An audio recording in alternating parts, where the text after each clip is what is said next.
Algebra, one-step equations. Here we go. When we're doing algebra, we got to remember the inverse operations, So the inverse operation of adding is subtracting. The inverse operation of subtracting is adding. The inverse operation of multiplying is dividing. The inverse operation of dividing is, of course, multiplying. You know that, and you can do this. Think of a scale with algebra. Algebra, whatever you do on one side, you have to do on the other. Let's get going. All right, so we have x plus 5 equals 7. So some number plus 5 equals 7. Well, the inverse of adding is subtracting, so we're going to subtract 5 here. And whatever you do on one side, you have to do on the other. So we're going to subtract 5 here. So now, positive 5 minus 5 equals 0. That's what inverse operations, you're either going to make it equal to 1 or 0. When you're multiplying and dividing, you're making it equal to 1 because 1 times anything is not anything because of the identity property of multiplication. So here, 5 minus 5 is 0.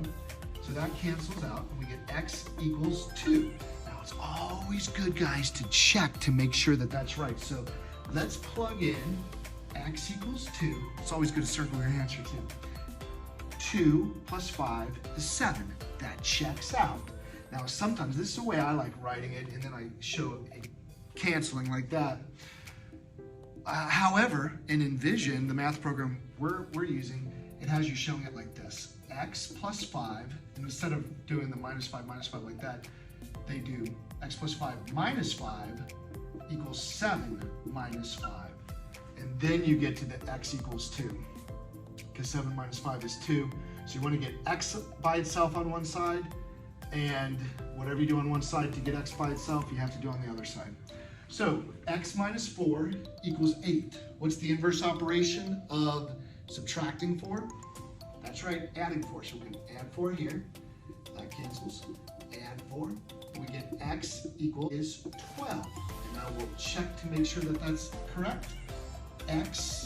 12 minus 4 is 8. And that works out. Now, the way they might have you show your work is this. X minus 4 plus 4 equals 8 plus 4. So that's how you can show your work if you've got to like type it in the computer or something like this. I personally really like doing it that way. That's the way I've done it my whole life and it's served me well. Now, 3 times what equals 12? 3 times what equals 12? Well, the inverse operation of multiplying is dividing.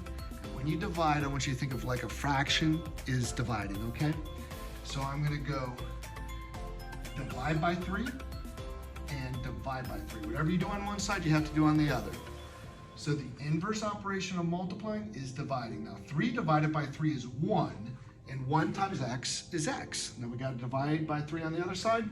So now we got x by itself, which is one of our goals. 12 divided by 3 is 4. So now let's check. 3 times 4 is 12.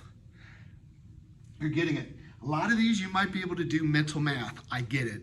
I can just look at them and know too. But what we're learning here, guys, really important, is the process of showing your work. You're going to hear your teachers say, show your work. You got to show each step because soon you're going to get to two-step equations, then multi-step equations. You really got to show every single step, and this teaches you how to do that, okay? Now this is the way I do it, and this is the way our new Envision books are having us show the equations. All right, 7 times x equals 21. The inverse of multiplying is dividing. So we're going to divide by 7 on those sides.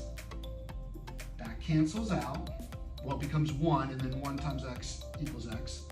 So now we have x equals 21 divided by 7, which is 3. All right, so let's see. 7 times 3 is 21. That works. Now, you might have to show your work like this. So I'll just show you for completion's sake. 7 x divided by 7, 7x divided by 7 equals 21 divided by 7.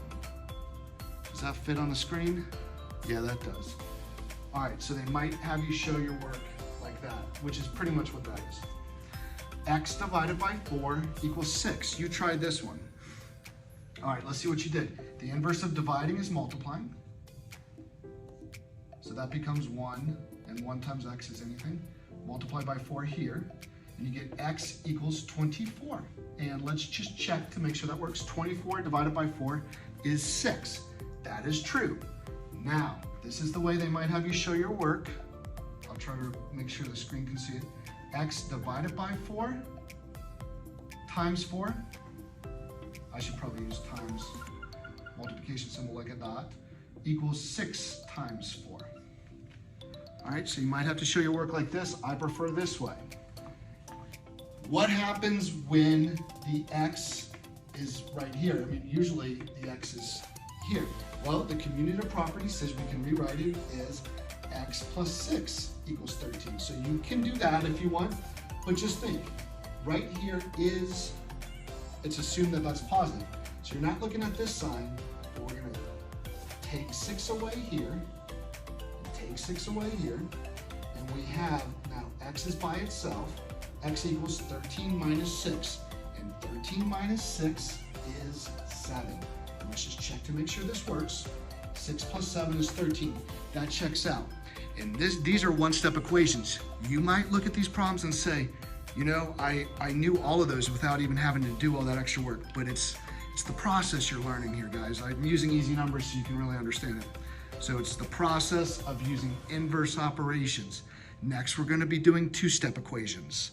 All right, and you're gonna see that process. In fact, I'm gonna show you some two-step equations now. Oh guys, I wasn't planning on doing this, but I'm gonna do it just for you, okay? Whatever you do on one side, you have to do on the other, and you're gonna wanna get x by itself. First thing, we're gonna do the opposite of the order of operations. So we're gonna get rid of this plus 4 at the end of adding 4. The inverse operation of adding 4 is subtracting 4. So subtract 4 here, cancels, subtract 4 here. Now, I usually like to draw a line on my equal sign to make sure I have both of them separated. Now 2x comes down, so now you have 2x, I always leave a little space here, is equal to 10 minus 4. 10 minus 4 is 6. I'm not gonna write the 6 here and then write it again here. So 2x equals 6. Now you have, what's the inverse of multiplying by 2? That's right, dividing by 2. So I'm gonna divide by 2 here, cancels, divide by 2, and now I have x equals 3. X equals 3. Let's check to make sure it works. 2 times 3 is 6, plus 4 is 10. That checks out. You want to do another one? Okay. A coefficient is next to the variable. That means you multiply. Coefficient variable. This is the constant, all right? So the inverse operation of subtracting 3 is adding 3.